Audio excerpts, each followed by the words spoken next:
ठंड का कहर। सर्दियों की वह रात कुछ अलग थी।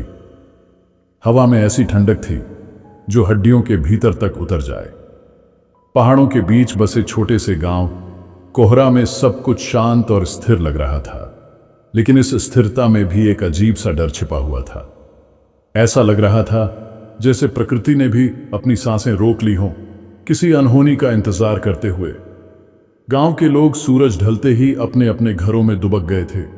खिड़कियां बंद, दरवाजे पर मोटी सांकलें और चूल्हे के पास बैठकर ठंड से लड़ने की कोशिश कर रहे थे। लेकिन हर किसी के चेहरे पर एक अजीब सी बेचैनी थी। इस बेचैनी की वजह थी गांव के पास की वह काली झील, जिसे लोग मौत की झील कहते थे। कहते हैं जब सर्दियां अपने चरम पर होती हैं तो झील के आसपास अजीब घटनाएं होने लगती हैं। पानी के ऊपर एक घना कोहरा छा जाता है और लोग कहते हैं कि उसमें से परछाइयां निकलती हैं, परछाइयां जो इंसानों की नहीं होती। इस झील के पास जाना गांव वालों के लिए सख्त मना था, खासकर रात के समय।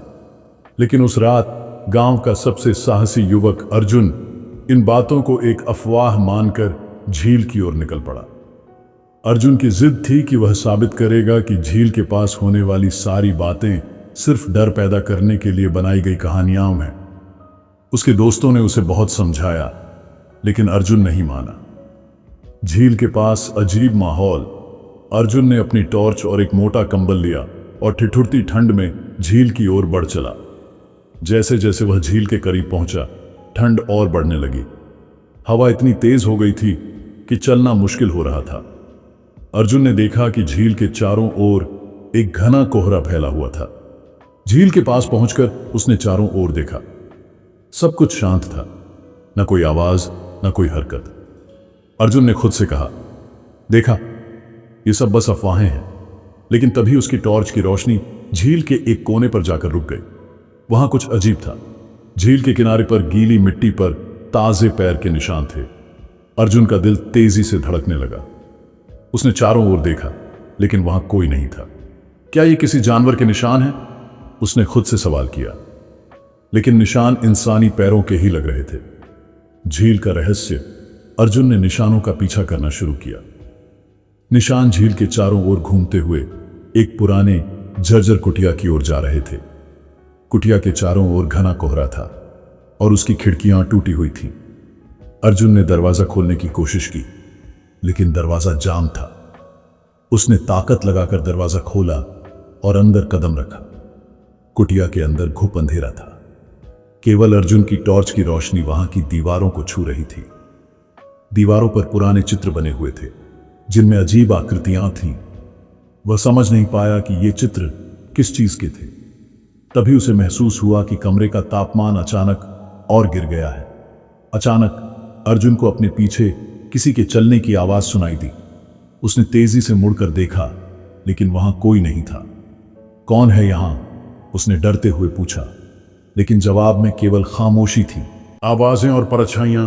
अर्जुन ने सोचा कि शायद यह उसका वहम था, लेकिन तभी उसे कुटिया के एक कोने से किसी के धीमे धीमे रोने की आवाज सुनाई दी। उसकी रीढ़ की हड्डी में सिहरन दौड़ गई। उसने आवाज की ओर कदम बढ़ाया। जैसे ही उसने टॉर्च उस कोने में डाली, उसे एक परछाई दिखाई दी। परछाई बहुत बड़ी थी और उसकी आकृति इंसानी नहीं लग रही थी। अर्जुन ने डरते हुए टॉर्च नीचे की, लेकिन वहां कुछ नहीं था। यह कैसे हो सकता है? उसने खुद से कहा। अचानक झील के बाहर तेज हवा चलने लगी। कुटिया का दरवाजा अपने आप बंद हो गया। अर्जुन ने भागने की कोशिश की, लेकिन दरवाजा नहीं खुला। झील की पुकार।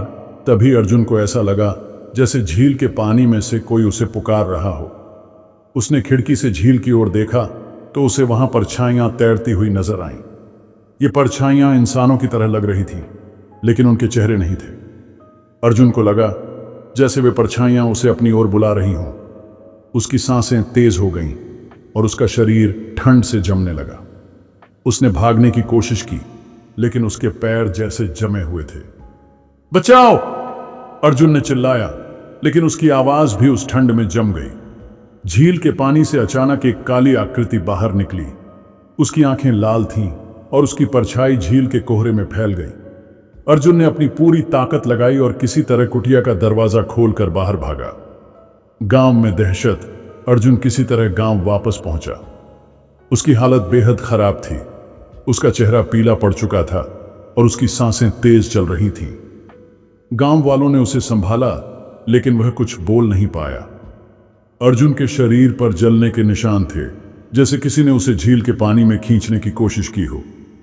उसने केवल इतना कहा, झील, वह जीवित है, वहां मत जाना।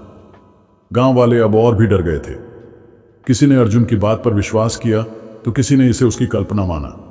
लेकिन एक बात तय थी, उस रात के बाद झील के पास कोई भी जाने की हिम्मत नहीं कर पाया। अर्जुन की खामोशी। अर्जुन उस रात के बाद पूरी तरह बदल गया। पहले जो युवक सबसे निडर और साहसी था, अब वह एक डरा सहमा इंसान बन गया था। वह रात दिन चुपचाप एक कोने में बैठा रहता। गांव के लोग उसे समझाने की कोशिश करते, लेकिन वह किसी से बात नहीं करता। उसकी आंखों में एक अजीब सा डर बस गया था। गांव के बुजुर्गों ने अर्जुन को देखकर कहा, झील ने उसे छू लिया है, अब वह कभी पहले जैसा नहीं हो पाएगा। हमें इसे झील की आत्माओं के प्रभाव से बचाने के लिए कुछ करना होगा। झील के पास का सच। गांव का पुजारी, जो वर्षों से गांव के रहस्यों को जानता था, उसने कहा, झील कोई साधारण जगह नहीं है। यह उन आत्माओं का वास है जो कभी इंसान हुआ करती थी। ये आत्माएं उन लोगों की हैं जिन्होंने अपने जीवन में किसी न किसी रूप में पाप किए हैं। झील उन्हें अपनी ओर खींच लेती है और कभी वापस नहीं लौटने देती। यह सुनकर गांव वालों का डर और बढ़ गया। पुजारी ने सुझाव दिया कि झील को शांत करने के लिए एक विशेष अनुष्ठान किया जाना चाहिए। अनुष्ठान की तैयारी। गांव के लोग मिलकर अनुष्ठान की तैयारी करने लगे। पुजारी ने बताया कि अनुष्ठान रात के समय किया जाएगा, जब झील का कोहरा सबसे घना होता है। उन्होंने अर्जुन से पूछा, क्या तुम हमारी मदद करोगे? तुम्हें झील के बारे में जो कुछ भी याद है वह हमें बताना होगा। अर्जुन ने कांपती हुई आवाज में कहा, मैंने झील को अपनी आंखों से जीवित देखा है। वहां की परछाइयां मुझे अपनी ओर खींच रही थी। अगर आप वहां गए तो वे आपको भी नहीं छोड़ेंगे। पुजारी ने शांत स्वर में कहा, डरो मत, यह अनुष्ठान झील की आत्माओं को शांत करेगा। झील के पास की अंतिम रात का समय आया। ठंड इतनी बढ़ चुकी थी कि लोग चूल्हों के पास भी कांप रहे थे। पुजारी और कुछ साहसी लोग अनुष्ठान के लिए झील के पास पहुंचे। उन्होंने अपने साथ दीपक, धूप और पवित्र जल ले लिया था। जैसे ही वे झील के पास पहुंचे, कोहरा और भी घना हो गया। हवा में एक अजीब सी आवाज गूंज रही थी, जैसे कोई रो रहा हो। पुजारी ने दीपक जलाकर मंत्रोच्चार शुरू किया। गांव के लोग चारों ओर खड़े होकर प्रार्थना करने लगे। झील का प्रकोप। जैसे ही मंत्र शुरू हुए, झील का पानी अचानक उथल पुथल करने लगा। पानी की सतह पर कई परछाइयां दिखाई देने लगी। वे परछाइयां इंसानों की तरह दिखती थीं, लेकिन उनके चेहरे नहीं थे। वे झील से बाहर निकलने की कोशिश कर रही थीं। गांव के लोग डरकर पीछे हटने लगे। पुजारी ने जोर से कहा, डरो मत, ये आत्माएं केवल तुम्हें डराने के लिए ऐसा कर रही हैं। हमें प्रार्थना जारी रखनी होगी। अचानक झील के बीचों बीच एक बड़ा विस्फोट सा हुआ।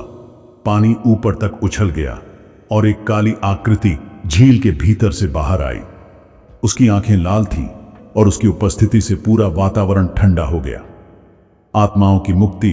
पुजारी ने पूरी ताकत से मंत्रोच्चार जारी रखा। दीपक की रोशनी तेज हो गई और काली आकृति धीरे धीरे झील के पानी में समाने लगी। परछाइयां भी एक एक करके गायब होने लगी। जब अनुष्ठान समाप्त हुआ तो झील का पानी फिर से शांत हो गया। कोहरा छूट गया और वातावरण सामान्य हो गया। गांव के लोग धीरे धीरे झील से दूर लौटने लगे। अर्जुन की वापसी। अर्जुन, जो अब तक अपने घर में बंद था, अगले दिन अचानक बाहर निकला। उसका चेहरा शांत था और उसकी आंखों में पहले जैसा डर नहीं था। उसने पुजारी से कहा, मुझे अब किसी चीज से डर नहीं लगता। आपने झील को शांत कर दिया है। गांव वालों ने झील की ओर जाना पूरी तरह से बंद कर दिया। अर्जुन ने झील के पास की अपनी उस खौफनाक रात को कभी नहीं भुलाया, लेकिन अब वह जान चुका था कि डर पर काबू पाना ही असली साहस है। उस दिन के बाद झील ने कभी किसी को नहीं सताया। गांव के लोग अब झील के पास से गुजरते समय केवल एक प्रार्थना करते थे, हे झील की आत्माएं, हमें माफ करना, हमें कभी परेशान मत करना। झील अब भी वही है और उसकी सतह अब शांत रहती है, लेकिन जो वहां की ठंड को महसूस करता है वह जानता है कि झील के भीतर अब भी एक गहराई छुपी हुई है जो कभी पूरी तरह नहीं बदलेगी।